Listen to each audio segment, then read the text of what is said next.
മുതിർന്ന കോൺഗ്രസ് നേതാവ് കമൽനാഥും അദ്ദേഹത്തിന്റെ മകൻ നകുൽനാഥും ബി.ജെ.പിയിൽ ചേരുമെന്ന അഭ്യൂഹം പരക്കാൻ തുടങ്ങിയിട്ട് ദിവസം കുറയായി.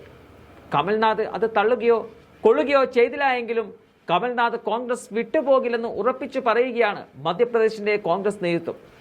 കമൽനാഥിനെതിരെയുള്ള ഗൂഢാലോചനയാണിത്. താൻ അദ്ദേഹവുമായി സംസാരിച്ചിരുന്നു. വെറും ഊഹാപോഹം മാത്രമാണ് എന്നാണ് കോൺഗ്രസിന്റെ അധ്യക്ഷനായ ജിത്തു പട്വാരി പറയുന്നത്.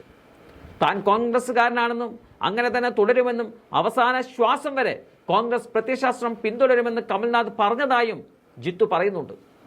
അതുപോലെ തന്നെയാണ് മധ്യപ്രദേശിൽ കമൽനാഥും മകൻ നകുൽനാഥും ബി.ജെ.പിയിൽ ചേരുന്നു എന്നുള്ള അഭ്യൂഹങ്ങൾക്കിടെ മുതിർന്ന നേതാവായ മനീഷ് തിവാരിയും പാർട്ടി വിട്ട് ബി.ജെ.പിക്ക് കൈകൊടുക്കുമെന്നുള്ള വാർത്തകൾ പുറത്തുവരുന്നത്.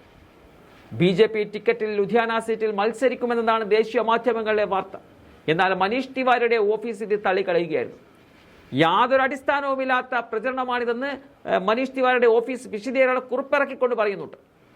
മനീഷ് തിവാരി അദ്ദേഹത്തിന്റെ മണ്ഡലത്തിലുണ്ടെന്നും അവിടുത്തെ വികസന പ്രവർത്തനങ്ങൾ ശ്രദ്ധിക്കുകയാണെന്നും അദ്ദേഹത്തിന്റെ ഓഫീസ് പുറത്തിറക്കിയ വിശദീകരണ കുറിപ്പിലുണ്ട്. മാത്രമല്ല, കഴിഞ്ഞ ദിവസം രാത്രി ഒരു കോൺഗ്രസ് പ്രവർത്തകന്റെ വീട്ടിലാണ് അദ്ദേഹം തങ്ങിയതെന്നും എം.പി ഓഫീസ് പറയുന്നുണ്ട്. മധ്യപ്രദേശിൽ കോൺഗ്രസ് തകർന്നപ്പോൾ രാജ്യസഭാ സീറ്റ് പ്രതീക്ഷിച്ചിരുന്ന കമൽനാഥിന് അത് കിട്ടാതായപ്പോൾ വലിയ അതൃപ്തി ഉണ്ടായിരുന്നു. കമൽനാഥിന്റെ അസംതൃപ്തിയാണ് ബി.ജെ.പി മുതലെടുക്കാൻ ശ്രമിച്ചത്.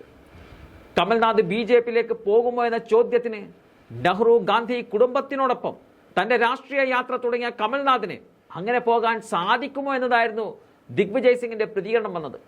എന്നാൽ കഴിഞ്ഞ ദിവസം രാഹുലിന്റെ വിളി വന്നതോടെയാണ് കമൽനാഥിന്റെ തീരുമാനത്തിൽ കാര്യമായ മാറ്റം ഉണ്ടായത് എന്നാണ് പറയപ്പെടുന്നത്. തെരഞ്ഞെടുപ്പ് തോൽവിയെ തുടർന്ന് മധ്യപ്രദേശ് സംസ്ഥാന അധ്യക്ഷ സ്ഥാനത്ത് നിന്നും കമൽനാഥിനെ നീക്കിയിരുന്നു. 230 അംഗ നിയമസഭയിൽ 163 സീറ്റുമായാണ് ബി.ജെ.പി ഭരണം നിലനിർത്തിയത്. കോൺഗ്രസിന് നേടാനായതാകട്ടെ 66 സീറ്റുകൾ മാത്രമാണ്.